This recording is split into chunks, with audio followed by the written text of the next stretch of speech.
Hey everyone, welcome back. Today we're going deep on a new research paper all about AI and language. Yeah, always exciting stuff. It's called LLM Pretraining with Continuous Concepts. It sounds kind of jargony, I know. A little bit, yeah. But the idea is actually pretty straightforward Yeah, and really cool. exactly.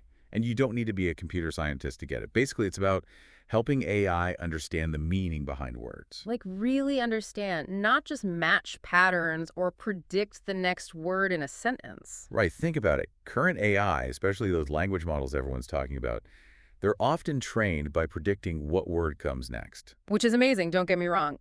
But it has its limitations. For sure, like you said, it's not true understanding. It's more like if you only study the dictionary, you can maybe write grammatically correct sentences. But you wouldn't really get the nuances of language, the humor, the emotion. Exactly. So this paper, this CoCoMix thing they're proposing, it tries to solve that problem by introducing this idea of continuous concepts. And this is where it gets interesting. So a concept, think of it like a higher level idea that gives words context. Like the concept of finance helps us understand that the word bank in a sentence might mean a financial institution. Not the side of a river. Exactly. So it's like giving the AI a mental framework to organize all these words. It's learning. So instead of just memorizing definitions, it's starting to see the connections, the big picture. Exactly. And CoCoMix does this with a three-step process. First, it uses this tool called a sparse autoencoder. It's like this super smart AI that's already been trained on tons of data. It's already learned a bunch of stuff. Right. And CoCoMix uses this to pull out the most important concepts, the key insights this master AI has learned. Kind of like distilling the wisdom of this super smart AI. Perfect analogy. Yeah. Then, the AI being trained with CoCoMix, it tries to predict those same concepts as it processes new text. Like a pop quiz. Exactly, to see if it's getting those higher level ideas. And a third step, this is where it gets really mind-blowing, right? Yeah. So the AI actually integrates those predicted concepts into its own thinking. Like it weaves them into its understanding, so it can then process language with more depth, with more meaning. It's like teaching it to think conceptually, not just spitting out words. Exactly. And that leads to some pretty exciting possibilities. Like, this could make AI training way faster. Oh, how so? Well, instead of learning word after word after word, the AI is learning these higher level concepts, which are like shortcuts to understanding. Makes sense. Like if you're learning a new language, you learn key phrases and grammar, not just a huge list of vocab words. Right. And get this, they found that a smaller, simpler AI that understands these concepts can actually teach a much larger, more complex AI. Wait, what? A little AI schooling, a big one. How is that even possible? It just shows how powerful these concepts are. Like, they're fundamental to true understanding. Wow. Okay, so I'll admit, when we started talking about concepts, I thought it'd be super abstract, but you're making it pretty clear. Well, I think one of the coolest things is that this approach also makes the AI more transparent. Like, researchers can actually see which concepts the AI is focusing on when it processes language. So we can kind of peek inside his brain and see what it's thinking about. In a way, yeah. And this opens up some crazy possibilities. Like, what if we could actually steer the AI, by amplifying certain concepts? Wait, so we could be like, hey, AI, pay more attention to this concept, and it would actually change its focus. That's the idea. The researchers showed that, for example, if they boosted the website address concept, the AI would start spitting out actual URLs. Wow, that's incredible. So it's like we're giving AI the tools to not just process information, but to truly understand it. And that could change everything about how we interact with machines. My mind is officially blown. Okay, so let's dive into some more of the details from this research paper. What did they find when they actually put this CoCoMix thing to the test? Oh, there's some really cool stuff in there. Let's start with something called attribution scores. Yeah, attribution scores. It sounds complicated, but it's basically a way to see which concepts are the most important to the AI when it's making decisions. So kind of like if we were reading an article and we highlighted the key sentences that tell us the main point. Exactly. And what they found is that CoCoMix helped the AI focus on the right concepts, the ones that really mattered for a particular task. Oh, that's interesting. So it's not just learning a bunch of concepts randomly, it's figuring out which ones are most relevant in a given situation. Right. Like, think about it. If you're trying to solve a math problem, you don't need to know everything about history, right? You focus on the math concepts. Makes sense. So it's like this CoCoMix thing is helping the AI prioritize its knowledge, kind of like how we filter out distractions and focus on what's important. Yeah, and get this, they also found that the AI actually learns to ignore irrelevant concepts. Wow. So it's not just passively absorbing information. It's actively deciding what's useful and what's not. It's pretty amazing, right? Like, it's decluttering its own mind, focusing on what truly matters. Okay, so I'm getting how this concept thing works in theory. But in practice, how do you actually, teach a computer to understand something like humor or justice? Those are pretty abstract ideas. Yeah, it's a huge challenge, representing these abstract ideas in a way that a computer can grasp. One way they do this is with something called vector representations. Vector representations. Okay, now you're just using big words to confuse me. No, it's actually pretty cool. Imagine like a huge graph, but with way more than just 2 dimensions. Each concept is represented as a point in this space. Okay, I'm kind of visualizing it. So, words that have similar meanings would be closer together in this space, and words that are totally different would be farther apart. Exactly. It's like creating this map of meanings where concepts are clustered based on how related they are. That's a really cool way to think about it. So it's like the AI has this conceptual GPS that helps it navigate the world of language. And the amazing thing is, this lets the AI learn and reason about concepts in a way that's much closer to how we do it. Like, we don't think in isolated words. We think in ideas and relationships and context. It's not just about knowing definitions, it's about understanding how all these ideas connect to each other. Exactly. And that's why CoCoMix is so exciting. It's a step towards AI that can actually understand the meaning behind the words. It can reason, it can grasp nuances. So it's not just about making AI more efficient or accurate, it's about making it more intelligent, more human-like in how it thinks. Precisely. And that has huge implications for how we interact with machines, how we use them to solve problems, how we shape the future. I mean, this is all super fascinating, but I have to admit, it's also a little intimidating. Like, if AI can start to understand concepts as well as we can, what does that mean for us humans?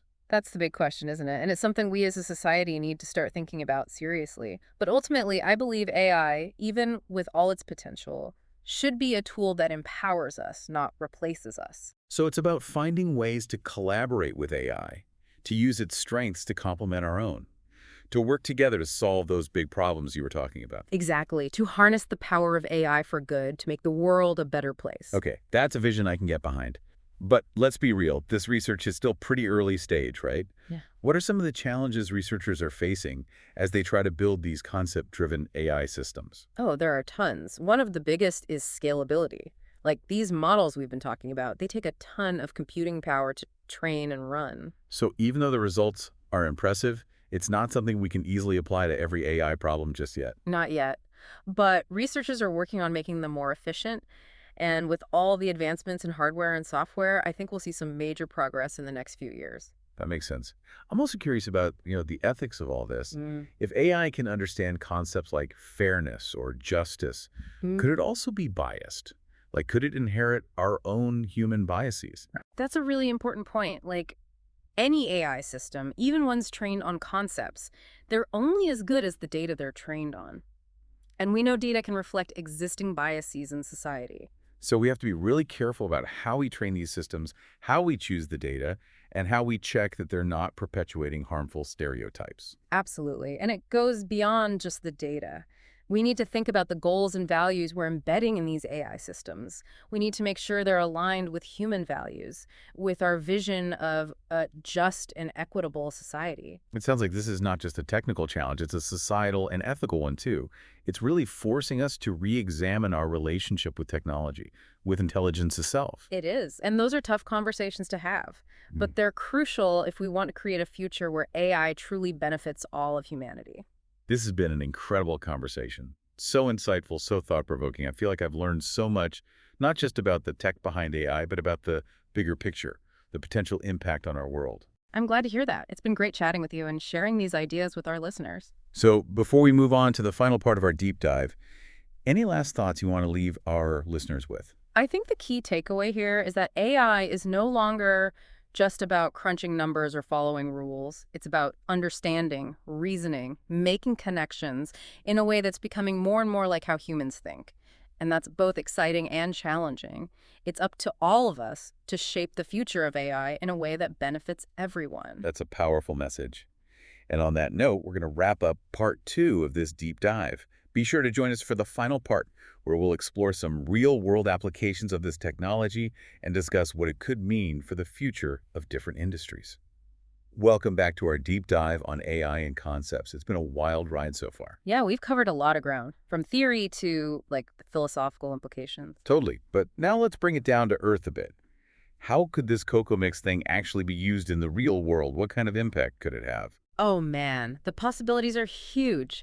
Let's start with something everyone uses every day, search engines. Okay, yeah, I can see how understanding concepts could totally change how we search. Right, imagine a search engine that doesn't just look for keywords, but actually gets what you're looking for, even if you don't use the perfect words. Like, it's more like having a conversation with a librarian who just gets you. Exactly. So instead of giving you a page of links with those keywords, it understands the concept behind your search and gives you truly relevant stuff. That would be amazing. No more scrolling through pages of useless links. Right. And this could apply to anything, from finding products online to researching for work or school. Okay, cool. What about something more creative, like writing? Oh man, this is where it gets really interesting.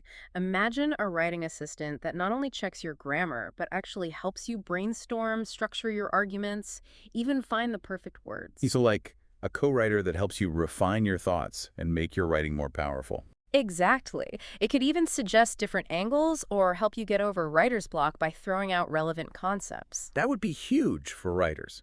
Students, novelists, everyone. And it's not just writing. Think about composing music, creating art, even scientific research. Wow, so we're talking AI that could partner with humans in all these creative fields. And push the boundaries of what's possible, all because it understands those building blocks, the concepts. I gotta say, hearing you talk about this, it's clear this CoCoMix, this whole concept-driven AI thing, could change a lot about our lives. It's a super powerful tool for sure, but we got to remember technology is just a tool, right? It's how we use it, the values we embed in it that will really determine its impact. You're right. We need to be careful, make sure AI serves humanity, not the other way around. It's a conversation we all need to have. Researchers, developers, policymakers, even just regular people. Because the future of AI, it's not something that just happens to us. It's something we build. Well said. This has been an incredible deep dive. I feel like I've learned so much, not just about the technology, but about the bigger picture, what it all means. Glad to hear it. It's been a pleasure discussing this with you and our listeners. And as we wrap up this episode, I want to leave everyone with this thought. AI is evolving fast, and it's up to all of us to stay informed, to participate in these conversations, and to shape the future of this powerful technology. Let's embrace the possibilities, but be mindful of the challenges. Let's make sure AI empowers humanity and leads to a better future for everyone. That's a great note to end on. Thanks for joining us on this journey into the world of concept-driven AI. Keep exploring, keep learning, and keep asking the big questions. And keep imagining the possibilities. Couldn't have said it better myself. Thanks again for listening, and we'll catch you next time on The Deep Dive.